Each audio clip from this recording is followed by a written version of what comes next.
everybody, 90% of the fucking comments out there are saying that I'm washed up, I'm old, and I should fucking retire and all this other and they're saying that because they can't do the that I'm doing. My forearm's hurt. Yeah, I even went to the court. I was like, man, I think he broke my forearm. You know, but man, I just put it in my mind, hey, that's all he has. Keep kicking me. Come on, like keep kicking me. I don't care, like, cause they'll get blocked. If you're a fight fan, the current state of influencer boxing is like watching your favorite childhood superhero get dragged out of retirement for a cheap commercial.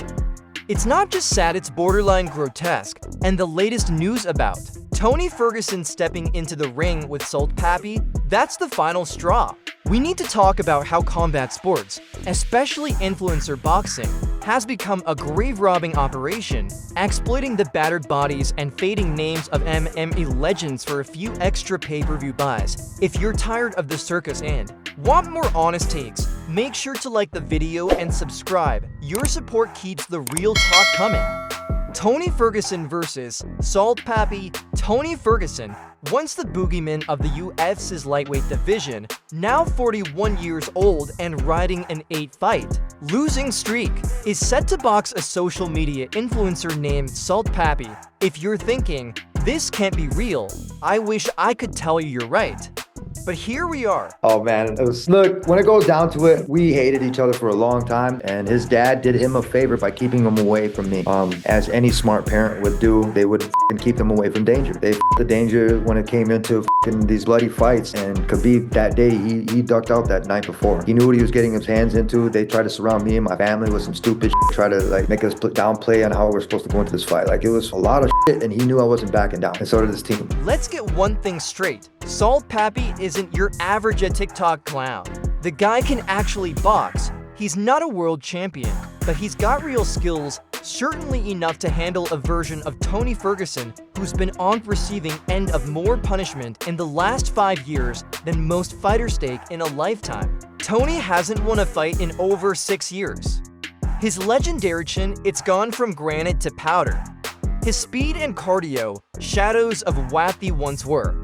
And now, he's being thrown into a boxing ring with a younger, fresher, and more active opponent. This isn't matchmaking. This is a public execution. Man, oh man. What a shot. Kenny, that might be the most beautiful shot that I've seen in Misfits Boxing. That was clean. Oh my goodness. Todd, you asked why he wasn't going forward. Why not take advantage of that space? The exploitation machine, Misfits Boxing, and the MMA let's call it what it is. Misfits Boxing and similar promotions are not in the business of fair competition. They're in the business of squeezing the last drops of name recognition out of fighters who should have retired years ago. They ignore medical history, age, recent performances, and the fact that some of these guys are one knockout away from permanent damage. It's not just irresponsible, it's predatory. Dana White, for all his faults, and there are many, at least draws the line somewhere. He's let fighters go when it's become clear they're no longer competitive or, frankly, safe to compete. But these influencer boxing promotions, they have no such boundaries. If you've got a recognizable name and a willingness to get punched for a paycheck, you're in. Tony Ferguson. From boogeyman to cautionary tale, Tony Ferguson was once the scariest man at 155 pounds. Now he's a walking, talking warning sign about what happens when fighters don't know when to quit and when promoters refuse to protect them from themselves.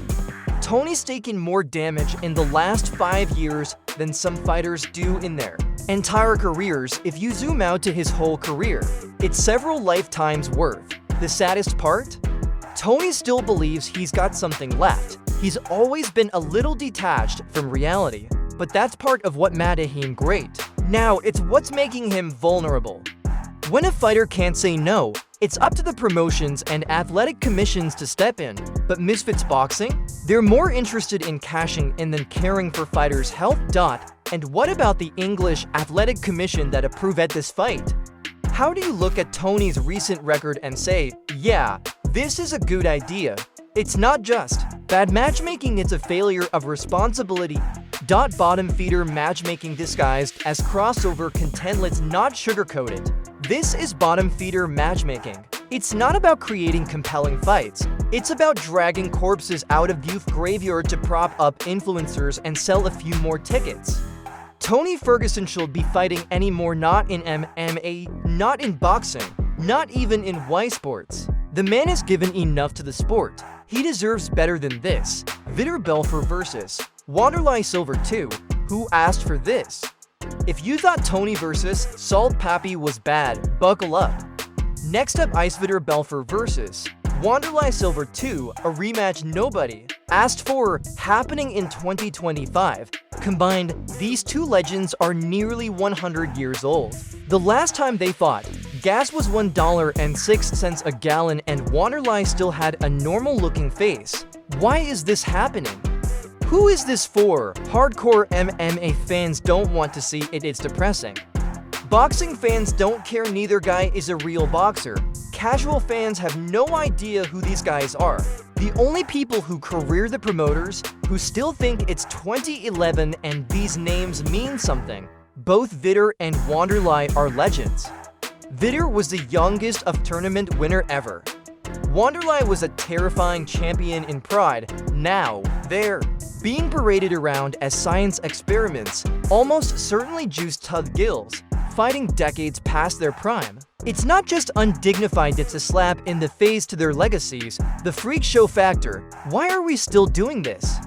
Let's be real, this is a freak show to nearly 50-year-old men, both with more mileage than a used taxi, are being paid way more than this show to put on a spectacle and for to want to see a train wreck. And let's not pretend this is about competition, it's about money squeezing. Every last cent out of names that once meant something. Fight promoters don't care about the fighters' health, their legacies, or the fans. They care about the bottom line. Luke Rockhold versus Darren Till, the only sensible matchup?